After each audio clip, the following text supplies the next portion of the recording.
ভাই আজকের দিনে বিয়ে জিনিসটা কিন্তু খুব সাবধানে করবে। মার্কেটে ছেলে সেজে মেয়েরা আর মেয়ে সেজে ছেলেরাই ছেলেদের সাথে বিয়ে করে ফেলছে। যেমন ধরো কিছু মেয়ে আছে যারা মেয়েদেরকেই বিয়ে করা পছন্দ করছে, বং গার্ল তানিয়ার মতো।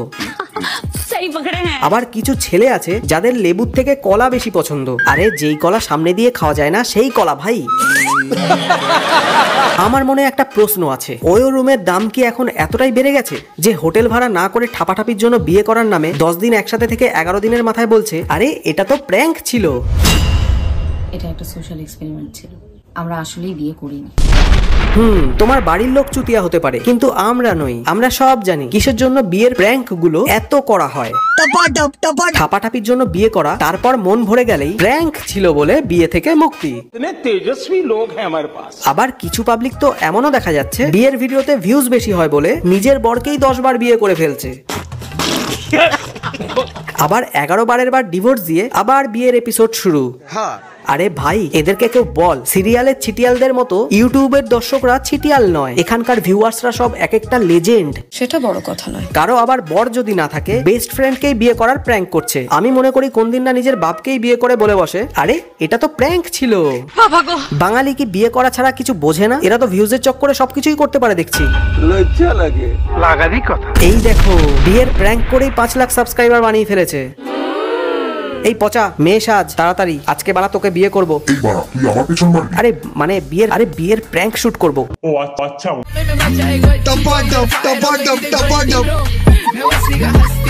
অনেকে এতক্ষণে কমেন্ট বক্সে অনেক মন্তব্য করে ফেলেছো, অনেক খিস্তি খামারি অনেক কিছু দিয়ে ফেলেছো। তো তাদের প্রত্যেককে বলবো আমরা আসলেই বিয়ে করিনি। আমি আমার লাস্ট ভিডিওতেই বলেছিলাম না এই দুজনের মধ্যে কিছু তো লোচা আছে। কি প্রমাণ হয়ে গেল তো? দেখো ভাই আমারও অনেক বন্ধু আছে কিন্তু আমি কখনোই তাদের মধ্যে কাউকে নিয়ে ঘর ভাড়া করে থাকার প্ল্যানিং করি না। আর যদি আমি সেরকম করতামও তাহলে সমাজকে এটা বোঝানোর কোনো দরকার নেই, সবাই আজকের দিনে বুদ্ধিমান। এর মধ্যেই হচ্ছে একটা ঘর ভাড়া নেবো, যেখানটায় ঘর ভাড়া নিয়ে আমরা দুজনে আবার একসাথে থাকবো। পরিবারকে ছেড়ে কাউকে নিয়ে ঘর ভাড়া করে থাকলে সেটা আর যাই হোক বন্ধুত্ব সুলভ সম্পর্ক তো হতেই পারে না। ঠিক বলেছো। আমি যদি ওর সাথে থাকতে চাই, ও যদি আমার সাথে থাকতে চাই, তাহলে কেন সবার এত সমস্যা হবে? আমি তো এটাই বুঝতে পারছি না। তোমরা তোমাদের নষ্ট সম্পর্কের কথা এখন সবার সামনে বলছো না, এখনো স্বীকার করছো না তোমরা লেসবো। এইখানেই তো সমস্যাটা। সব কমেন্ট বক্সে সবাই আমারে কমেন্ট করছে তানি তোমার কমেন্ট বক্সে গিয়ে সবাই বলবে যে ছোট্ট। আর অমৃতা মনে হয় ছোট্ট ছেলেটা মুখে নিয়ে মাপ নিয়েছিল, কারটা বড় আর কারটা ছোট তাই ও বলতে পারছে। ছোট্ট ছেলেরা বলছি আমার আসল নাম আমারে ফিরাই দাও, আমার নাম তানিয়া। ছোট্ট ছেলেকে দেখলে কি তোমার নিজের বাবার কথা মনে পড়ে যে ও তোমার নাম রাখবে নতুন করে? কি আজব পাবলিক রে ভাইয়েরা।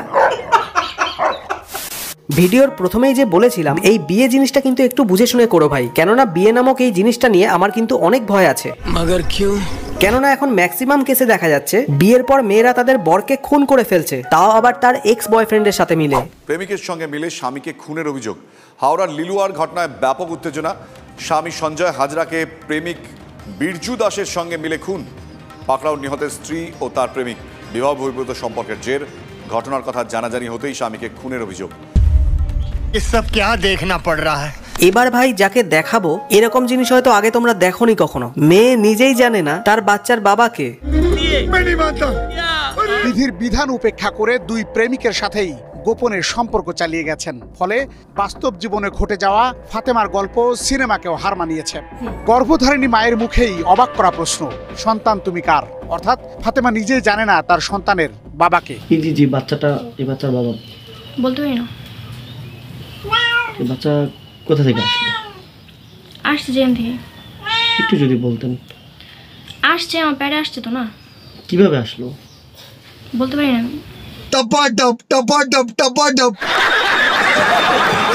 কার চার্জার দিয়ে রাতে মোবাইল চার্জ করছে সেটা কি করে বলবে যখন যাকে হাতের সামনে পেয়েছে তার চার্জারই কাজে লাগিয়েছে আমাদের এই ছোট্ট বোন। সে বয়ফ্রেন্ড হোক, পাড়ার প্রতিবেশী হোক, কিংবা মোড়ের মাথায় স্ট্যান্ডার্ড টোটো চালকই হোক, কিছুই যায় আসে না তাতে। ওহ, চার্জিং এর সময় ছোট্ট বোনের কি আরাম। তখন বাড়া এই নেশার চোটে ভুলেই যাচ্ছে কার জ্যাক ইউজ করছে। কি মোহব্বত। আহারে। পরকীয়ায় স্বামীর কিডনি বিক্রি। হ্যাঁ, এই রকমই ঘটনা ঘটেছে। কিডনি বিক্রি করে অন্য প্রেমিকের সঙ্গে ধাঁ। পরকীয়ায় নিজের স্বামীর কিডনি বিক্রি করা হলো। ভাই বরের কিডনি পর্যন্ত ছাড়ছে না, কিডনি বেচা সেই পয়সা দিয়েই বয়ফ্রেন্ডের সাথে হানিমুনের প্ল্যানিং করছে। ভাবতে পারছো? ছি ছি ছি ছি।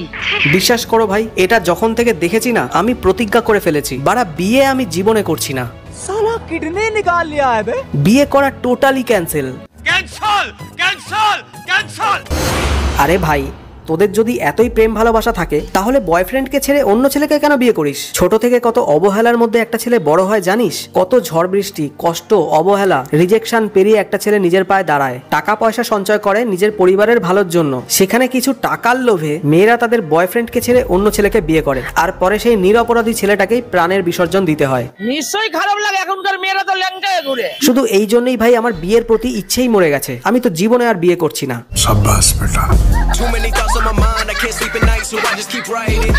তোমরাও যদি প্রাণে বাঁচতে চাও তাহলে প্লিজ এই বিয়ে নামক শব্দ থেকে অন্তত 100 হাত দূরে দূরে থেকো।